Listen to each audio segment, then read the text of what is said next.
Bahaye ikaze mu nkuru z'abato. Uyu munsi murasuzwa na Rukizangabo Shami Aloys, nkabangiye kubana namwe mu nkuru z'abato uyu munsi kuri YouTube channel yacu yitwa Inkuru z'abato.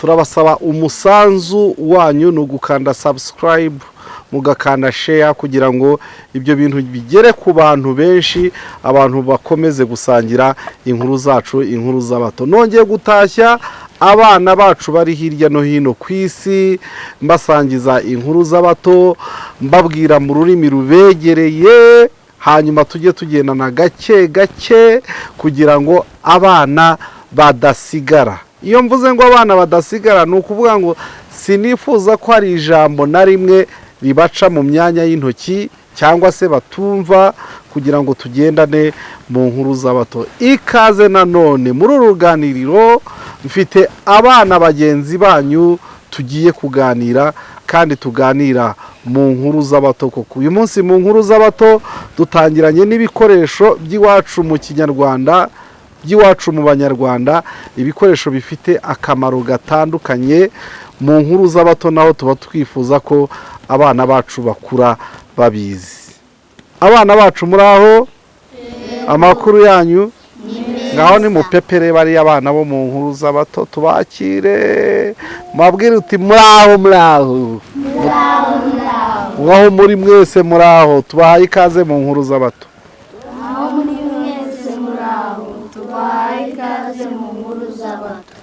Ni ibyo ngibyo rero, murakoze cyane. Reka tutangirane n'uyu muhungu.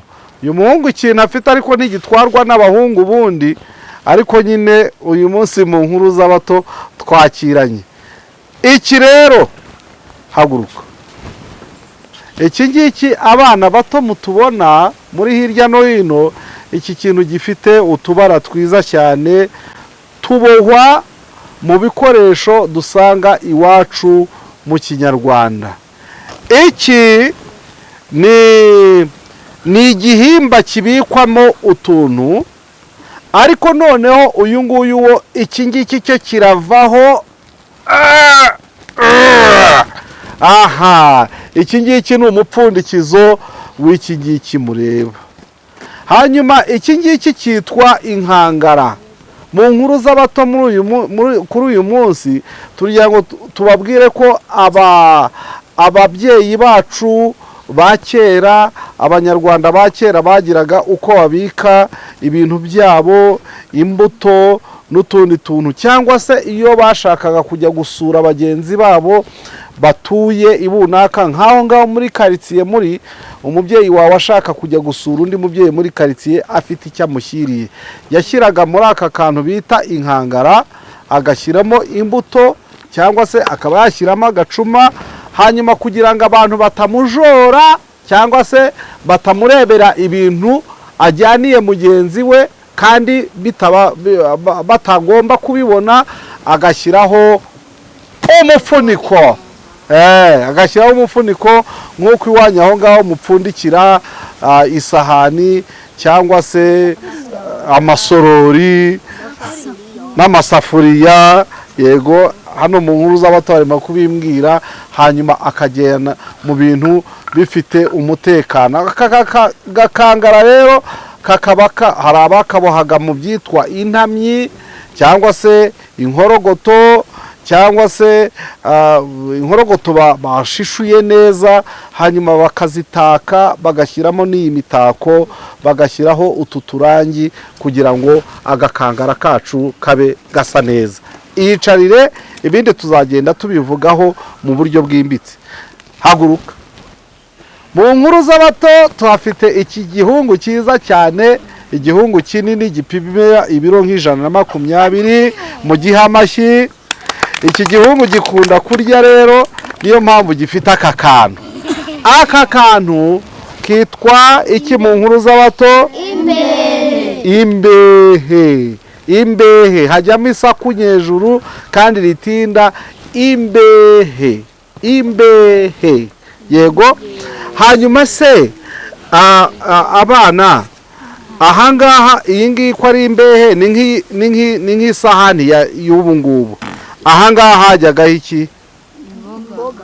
Aha hajyagaho imboga, uburisho. Hashoboraga kujyaho ibijumba, hashoboraga kujyaho umutsima, hashoboraga kujyaho ibigori, umuceri baravuga n'umuceri n'imvungure. Ahangaha hakajyaho iki? Imboga. Hanyuma ukajya ugira utya ugakoza mu isosi cyangwa mu isupu cyangwa mu mucuzi cyangwa mu mufa, urumva. Hanyuma ukagira gute? Bigahita byiruka, aha, bikajya ahantu.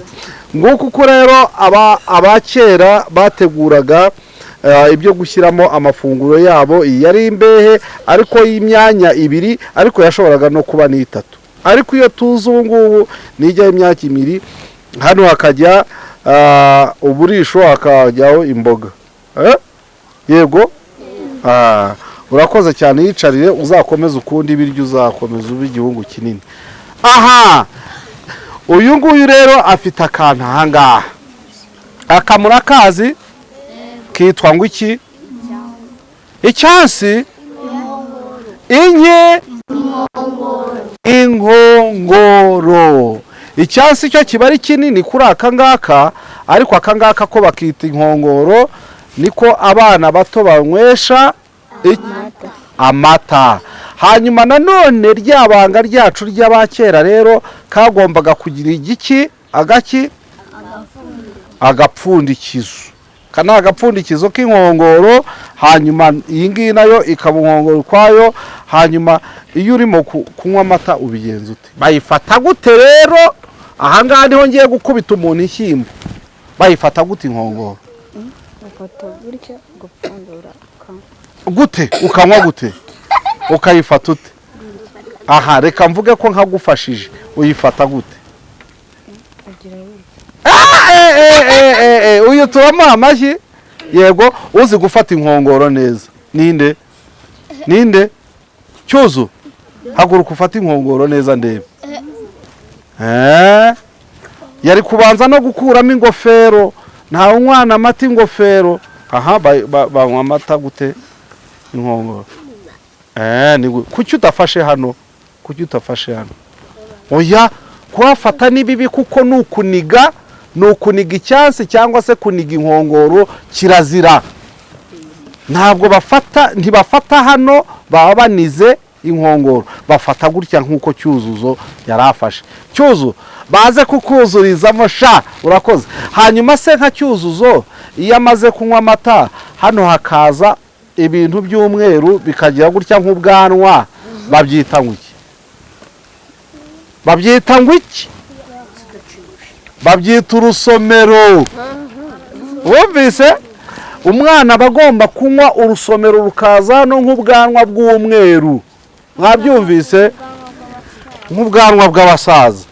Ni nayo iyi nkongoro n'uyu afite. Aguruka wowe. Iki bacyita iki? Uyu muhungu umeze nk'umusaza nawe afite urwagwa. Iki bacyita urwagwa? Agacuma. Agacuma, iki ngiki kirimo ni iki? Umuheha. Agacuma kakoreshwaga iki? Kakoreshwaga iki yemwe ba? Bashyiragamo inzoga, urwagwa, umutobe. Urwagwa rutandukaniye n'ubushera cyangwa n'ikigage. Ibyo murabizi. Kandi inzoga siza bato. Mwumva? Inzoga sizo mu nkuru z'abato. Ngaho nimwiyicarira, ibindi bikoresho turaza kubivuga. Reka tubanze duce umugani. Uyu munsi mu nkuru z'abato dufite umugani w'inyange n'inka. Inyange n'inka. Inyange murayizi? Inyange ni iki? Inyange ni iki? Akanyoni gafite amabara y'umweru. Akanyoni k'umweru. Ntigafite amabara y'umweru, ahubwo akanyange n'umweru. Harya nta karirimbo k'abana kavuga utunyange? yego inyange aha uyu nguyu ngo ni dogiteri vuga ngo inyange arakoze cyane. mu nkuru z'abato uyu munsi dufite umugani w'inyange n'inka. umunsi umwe murumva, ubwo twari kuba twabanje mbacira umugani, babaza umugani ntuzaturuke ikantarange azasange ubukombe bw'umugani bukiziritse he? ku muganda w'inzu. ngo nyiramusambi ngo yagize ite, ngo yacuranga, ngo nyiramusambi ngo igire ite, n'utundi twinshi murabizi. hanyuma rero inka n'inyange uyu munsi nibyo tugiye kureba ibyazo. nabwiye ko umugani ugana akariho. umunsi umwe rero inyange zari abagaragu cyane bo mu ngo zikomeye, zikahaguma zikahahora zigakora imirimo yo mu ngo zikomeye. iyo mirimo yari iyihe rero? iyo mirimo y'inyange hari harimo gukora isuku. urabona ko akanyange kagira isuku cyane, burya kabikura nuko kakoraga amasuku mu ngo zikomeye. ariko nanone hari ikindi kintu utunyange twakoraga, murakizi? twaragendaga tukajya ku nka, urumva, tukazitora ibirondwe. murabizi? ibirondwe murabizi? babyita indiririzi byo kanyagwa. bicunga wazanye uturaso bikaza bikadoma ku mubiri bikayanywa, urumva. hanyuma zikaba zari zishinzwe gushitura inka ibirondwe n'ibindi biki biba ku nka, cyane cyane ku matwi cyangwa ku nda y'inka no ku macebe. babyita ngo iki? amasazi. n'amasazi akunda kujyaho rata. ariko hari n'ibyo bita inguha, uruguha muraruzi? ninde uzi uruguha? muracyari abana, inguha zaracitse shahu, amajyambere yaciye inguha zo kanyagwa. uruguha rwo rwari rumeze nk'ikirondwe ariko kibi cyane, ku buryo cyajyaga ku nka washitura kigakuraho n'inyama. byo byari bibi cyane, bitorya amabara. murumva? biragatsindwa kuba mutarabimenye wenda bigende, ariko byabagaho. icyo gihe rero inyange zari zishinzwe no gukura ibyo bintu ku nka byazizongaga, byazizengerezaga, byazonkaga iki? byazonkaga amaraso. hanyuma rero umunsi umwe akanyange kari mu gutwi kw'inka, karimo kuyitora uturondwe. hanyuma inka iravuga iti, rero rwose wanyange we, ndakubona uri akanyoni keza, ariko icyo mbona cyo ubuhake ntabwo uzabushobora. akanyange ati, yego ndabona ari umurimo ukomeye, ariko se nzabigenze nte? inka rero iti, reka nkwigire umutwe. ubwo ibi bintu bikomeye bitya, ngewe ndagira ngo nkugire inama ko inkoko ziri aha ngaha ntabwo uzajya uziryana utu turondwe, kubera ko inyange yatoraga uturondwe ariko tugahindukira tukayibera n'ibiryo. ariko inkoko buri gihe yazaga kuyivundira sha. ntabwo muzi ko inkoko nayo itora ibirondwe by'inka, ikaza neza igasimbuka ikajya idoma, ukabona iragitwaye. inyange rimwe na rimwe ikabwirirwa, kubera ko igikoko kigize gite, gifite imbaraga kuruta inyange. ibintu bibaho. inyange ubu ngubu nzabigenza nte? kuko buri gihe uko igiye mu gutwi kw'inka igiye gushakamo uturondwe, inka ikongera ikayibutsa. nyamara nubwo bimeze bityo, wowe uzagorwa rwose, kubera ko nukomeza kuba muri uru rugo ibintu byose ubisangira n'inkoko bizakugora. iti, nyamara ngewe nubwo mba muri uru rugo, hari kandi kantu njya nkora. buriya mu gisambu habayo utuntu twiza. mu gisambu habayo ubwatsi bwiza butameze nk'ubwo baduha muri uru rugo. Mbese mu gisambu ugezeyo wabonayo n'udukoko tutari ibirondwe twazajya tugutunga ukamererwa neza.